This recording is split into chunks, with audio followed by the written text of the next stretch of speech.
Hi! இன்னைக்கு நம்ம எத பத்தி பார்க்க போறோம் அப்டின்னா, அடுத்த 5 வருஷத்துல என்னால பணக்காரர் ஆக முடியுமா? ஓ! கண்டிப்பா முடியுமே!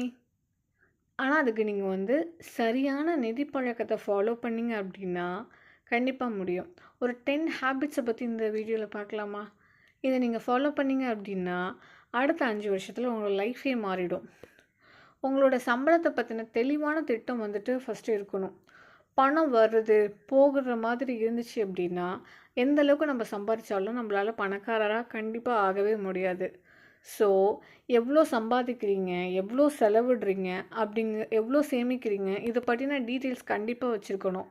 உங்களோட சம்பளத்த 3 பகுதியா பிரிக்கலாம். ஆல்ரெடி சொன்னது போல தான். 50% பேசிக் நீட்ஸு, 30% பெர்சனல் செலவு, 20% சேவிங்ஸும், இன்வெஸ்ட்மெண்ட்டும். உங்களோட வருமானத்த அதிகரிக்க முயற்சி செய்யணும். ஒரு வேலையா இருந்தாலும் அதிகமா இன்கம் தேடுங்க.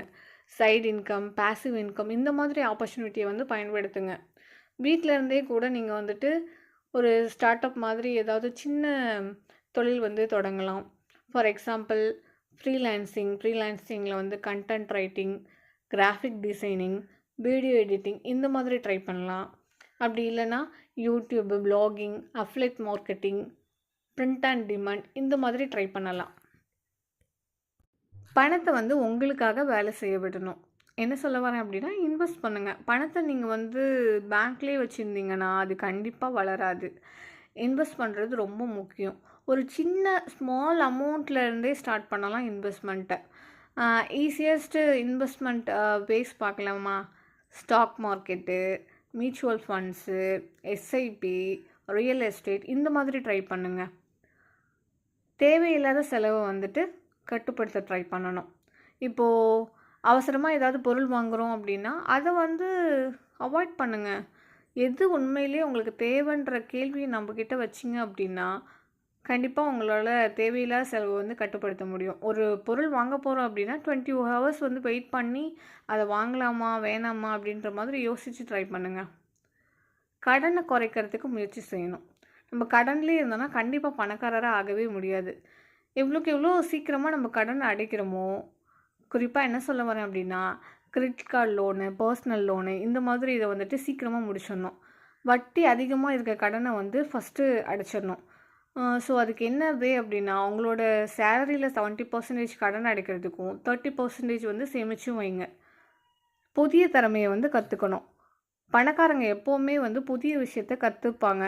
உங்களோட திறமையை வளர்த்தீங்க அப்படின்னா தான் அதிகமாக உங்களால் வருமானம் பெற முடியும். பணம் சம்பாதிக்கலாம், ஆனால் அது அதிகரிக்கிறதுக்கும் நம்ம யோசிக்கணும்.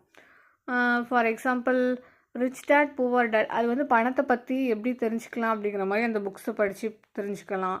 சைக்காலஜி ஆஃப் மணி இது பணம் எப்படி அப்படின்ற மாதிரி புரிஞ்சுக்கிறதுக்கு உங்களுக்கு ஈஸியாக இருக்கும். ஒரு எக்ஸலண்ட்டான மணி மேனேஜ்மெண்ட் ஹேபிட்ஸை தான் நீங்கள் ட்ரை பண்ணி பார்க்கணும். உங்களோட செலவை ஒரு நோட்டில் எழுதி பார்க்கலாம். மந்த்லி ஒன்ஸ் உங்களோட பண விஷயத்தை செக் பண்ணி பாருங்கள். எவ்வளோ செலவு பண்ணியிருக்கோம் என்ன அப்படின்ற மாதிரி பணத்தை விட்டுறாமல் அதை கண்காணிச்சிட்டே இருக்கணும். ஒரு ஸ்மால் அமௌண்ட் ஆஃப் இன்வெஸ்ட்மெண்ட்டும் உங்களுக்கு பெரிய லாபமாக மாறும். ரிச் பீப்புள்ஸ் எப்போவுமே பெருசாக தான் முதலீடு பண்ணணும் அப்படின்ற மாதிரிலாம் வெயிட் பண்ண மாட்டாங்க. 1000 ரூபாய் இருந்தால் கூட இன்வெஸ்ட் பண்ணலாம் அப்படின்ற மாதிரி தான் பார்ப்பாங்க.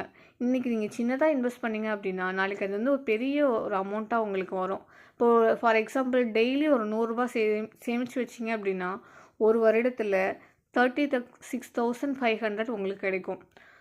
எஸ்ஐபியில் ஒரு மாதம் ஒரு 5,000 நீங்கள் இன்வெஸ்ட் பண்ணீங்க அப்படின்னா ஆஃப்டர் 5 இயர்ஸ் 5 to 7 lakhs நீங்கள் எடுத்துடலாம். பணத்தை நேசிக்காமல் பணத்தோட மதிப்பு புரிஞ்சுக்கிறதுக்கு ட்ரை பண்ணணும். சரி, பணம் எதுக்காக? நம்மளோட ட்ரீம்ஸை நிறைவேற்றுறதுக்கான ஒரு டூல் மாதிரி தான். பணம் எப்படி வேலை செய்யுது அப்படிங்கிறத நம்ம புரிஞ்சுக்க ட்ரை பண்ணணும். பணக்காரங்க எப்போவுமே பணத்தை செலவு பண்ண மாட்டாங்க. அதை எப்படி வளர்க்கணும் அப்படிங்கிறதுக்கு தான் ட்ரை பண்ணுவாங்க. ரிச் பீப்புள்ஸோட ஹேபிட்ஸை ஃபாலோ பண்ணுங்கள். அவங்க எப்போவுமே இன்றைக்கே ஸ்டார்ட் பண்ணணும் அப்படின்ற மாதிரி தான் நினைப்பாங்க. நாளைக்கு செய்யலாம் அப்படின்ற மாதிரி எப்போவுமே நினைக்காதீங்க. இன்றைக்கே ஸ்டார்ட் பண்ணுங்கள். ஒவ்வொரு நாளும் ஒரு சின்ன சின்ன சேஞ்சஸ் செஞ்சு பாருங்கள். உங்களோட லைஃப் மாறும். நெக்ஸ்ட் 5 இயர்ஸில் நிச்சயமாக நீங்கள் பணக்காரராக ஆகலாம். இந்த 10 ஹேபிட்ஸை நீங்கள் ட்ரை பண்ணி பார்த்தீங்க அப்படின்னா, ரிச் பீப்புள்ஸோட ஹேபிட்ஸை ஃபாலோ பண்ணுங்கள். நிச்சயமாக உங்களோட லைஃப்பில் நீங்கள் வந்து சக்ஸஸ் ஆவீங்க. நீங்கள் எந்த பழக்கத்தை வந்து ஃபஸ்ட்டு ஃபாலோ பண்ண போகிறீங்க அப்படின்னு சொல்லிட்டு கமெண்டில் சொல்லுங்கள்.